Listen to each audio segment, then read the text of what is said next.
Hello friends, नमस्कार। Welcome to my channel Shanti peace of mind. दोस्तों, आज हम गंगा जी का जल पवित्र क्यों माना जाता है, इस पर चर्चा करते हैं। भगवान श्री कृष्ण ने श्रीमद् भगवत गीता में कहा है कि स्रोत समासिम जानवी, अर्थात जल स्रोतों में मैं ही जानवी हूँ, यानी कि गंगा हूँ। इस प्रकार गंगा श्री हरि का ही एक स्वरूप है। शास्त्रों में औषधि जानवी तोयम वैद्यो नारायणाः हरि, अर्थात समस्त आध्यात्मिक रोगों की औषधि गंगा जल है और इन रोगों के चिकित्सक जगन्नाथ श्री हरि नारायण भगवान जी हैं। गंगा जी की महत्ता प्रकट करते हुए स्कंद पुराण में कहा गया है, अनिच्छ्यापि संस्पृष्टो दहनो ही यथा दहेत, अनिच्छ्यापि संस्नाता गंगा पापम तथा दहेत, अर्थात जिस प्रकार अग्नि का स्पर्श करने पर बिना इच्छा के भी अग्नि जला देती है, उसी प्रकार गंगा जी के जल में स्नान करने पर बिना इच्छा किए हुए भी गंगा जी सभी पापों को धो देती हैं। और दोस्तों, महाभारत में भी महाभारत के वन पर्व में गंगा जी के महत्व पर प्रकाश डालते हुए कहा गया है, यद्यं कार्यशतं कृत्वा कृतं गंगाभिषेचनं सर्वतत्तस्य गंगाभ्यो दहताग्निवेन्धनं सर्वकृतयुगे पुण्यं त्रेतायां पुष्करं स्मृतं द्वापरेऽपि कुरुक्षेत्रं गंगा कलियुगे स्मृता पुनाति कार्तिता पापम दृश्य भद्रम पश्यति अवगाढ़ा च पीता च पुनात्या सप्तम कुलम, यानी कि अग्नि जिस प्रकार ईंधन को जला देती है, उसी प्रकार सैकड़ों निषिद्ध कर्म यानी कि पाप कर्म करने के पश्चात भी गंगा जल में स्नान करने पर सभी पाप नष्ट हो जाते हैं। सतयुग में सभी तीर्थ पुण्य फल प्रदान करने वाले थे। त्रेता युग में पुष्कर, द्वापर युग में कुरुक्षेत्र और कलयुग में गंगा जी की महिमा का अत्यधिक गुणगान किया गया है। गंगा जी का नाम लेने मात्र से ही वह पापी प्राणी को पाप मुक्त कर देती है। गंगा जी के दर्शन से सौभाग्य प्राप्ति होती है और गंगा जल में स्नान करने या गंगा जल ग्रहण करने से 7 पीढ़ियों का उद्धार हो जाता है। अग्नि पुराण के अनुसार गंगा जी सद्गति प्रदान करने वाली हैं। जो प्राणी नित्य गंगा जल का सेवन करता है, वे अपने वंश सहित भव बाधा से मुक्त हो जाते हैं। गंगा जी में स्नान करने, गंगा जल का पान करने तथा गंगा जी का श्रद्धा भक्ति से जप करने पर अनेक मनुष्य पाप मुक्त और पुण्य गति को प्राप्त हुए हैं। संपूर्ण सृष्टि में गंगा जी के समान कोई अन्य जल तीर्थ नहीं है। और दोस्तों, पद्म पुराण के अनुसार गंगा जी के परम प्रताप से मनुष्य के जन्म जन्मांतर के पाप नष्ट हो जाते हैं और अनंत पुण्य की प्राप्ति होती है। फिर उसे सहज ही स्वर्गलोक में स्थान प्राप्त हो जाता है। गंगा जी आदिकाल से ही भारतवासियों के हृदयों में श्रद्धा भक्ति की ज्योति जलाती रही हैं और जनमानस में परम पूजनीय रही हैं। जैसी श्रद्धा वैसा फल वाली उक्ति गंगा जी के संबंध में भी प्रचलित है। इस बारे में एक कथा बहुत प्रसिद्ध है जो इस प्रकार है। एक बार माता पार्वती ने भगवान शिव जी से पूछा, हे प्राणनाथ, क्या गंगा में स्नान करने वाले प्राणी के पाप नष्ट हो जाते हैं?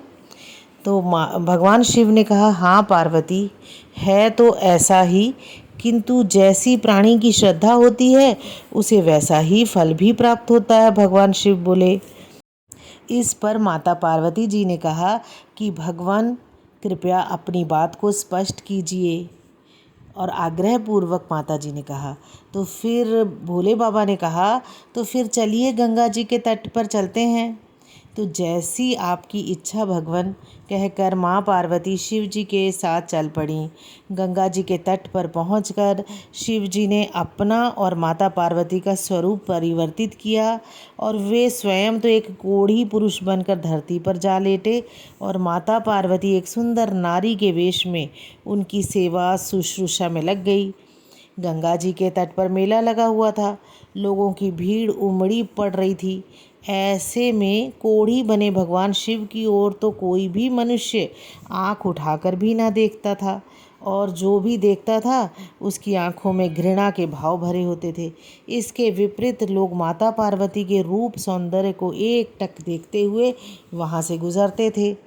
माता पार्वती के रूप सौंदर्य से आकर्षित कुछ लोगों ने तो उनके समक्ष कोढ़ी रूप शिव को छोड़कर अपने साथ चलने का भी प्रस्ताव रखा। शिव अपनी लीला और लोगों की मंद बुद्धि पर माता पार्वती की ओर देख देख कर मुस्कुराते रहे। अंततः गंगा स्नान करने वाले श्रद्धालुओं में से एक व्यक्ति उधर से निकला। उसने भी एक कोढ़ी के साथ एक सुंदर स्त्री को देखा, किंतु उसका आकर्षण स्त्री का रूप सौंदर्य नहीं था, बल्कि उसकी पतिव्रता धर्म था। वह श्रद्धालु उनके पास आया और उसने पार्वती के व्रत धर्म की बहुत सराहना की।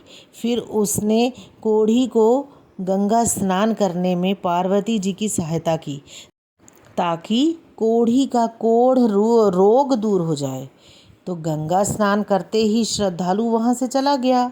तब भगवान शंकर अपने पूर्व वेश में आ गए और माता पार्वती से बोले, देखो पार्वती, यही श्रद्धालु सद्गति पाने का सच्चा अधिकारी है। इसके मन में ना तो रूप सौंदर्य का आकर्षण है, ना ही माया मोह का लोभ। ऐसे श्रद्धालु ही सच्चे श्रद्धालु होते हैं। यद्यपि अन्य लोगों को भी गंगा स्नान का पुण्य फल मिलता है, तथापि उनकी जैसी श्रद्धा होती है उसी के अनुरूप पुण्य फल में वृद्धि अथवा कमी होती है। भगवान शिव ने माता पार्वती को गंगा की महत्ता और भक्त की श्रद्धा के बारे में समझाया। और दोस्तों, विभिन्न धर्म ग्रंथों में गंगा जी की पवित्रता और महत्ता को स्वीकार किया गया है। इसके साथ ही गंगा जल पर विभिन्न शोधों से भी स्पष्ट हुआ है कि गंगा जल को वर्षों तक रखने पर भी वह खराब नहीं होता और ना ही इसमें दुर्गंध उठती है। गंगा जल में स्वास्थ्यवर्धक तत्वों की बहुलता पाई गई है। यही कारण है कि यह पीने में मीठा, अमृत तुल्य, पाचक और त्रिदोषों का नाश करने वाला, हृदय के लिए हितकारी और आयुवर्धक होता है। इसमें पर्याप्त मात्रा में रासायनिक लवण या जैसे कैल्शियम, पोटेशियम, सोडियम आदि पाए जाते हैं।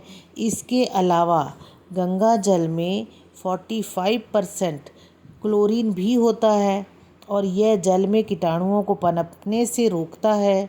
और गंगा जल में अम्लीयता और क्षारीयता लगभग एक समान होती है। और डॉक्टर कोहिमान के अनुसार जब किसी व्यक्ति की जीवन शक्ति समाप्त होने लगे तो उसे गंगा जल पिला देना चाहिए। इससे उस व्यक्ति की जीवन शक्ति आश्चर्यजनक ढंग से बढ़ जाएगी और इसके साथ ही रोगी व्यक्ति को अपने अंदर एक प्रकार की अनुपम सात्विक आनंद की लहरें उमड़ी हुई महसूस होगी। और यही कारण है कि मरणासन व्यक्ति के मुख में गंगा जल डालने की परंपरा प्राचीन काल से चली आ रही है। गंगा मैया की जय। हाँ दोस्तों, अगर अभी तक आपने मेरे चैनल को सब्सक्राइब नहीं किया है तो सब्सक्राइब कीजिए, इसे लाइक कीजिए और दोस्तों में भी शेयर कीजिए ताकि वे भी इसका लाभ ले सकें। मैं अच्छी जानकारी आपके पास लेकर आती रहूँगी। आप सदैव सुखी और समृद्धशाली रहें।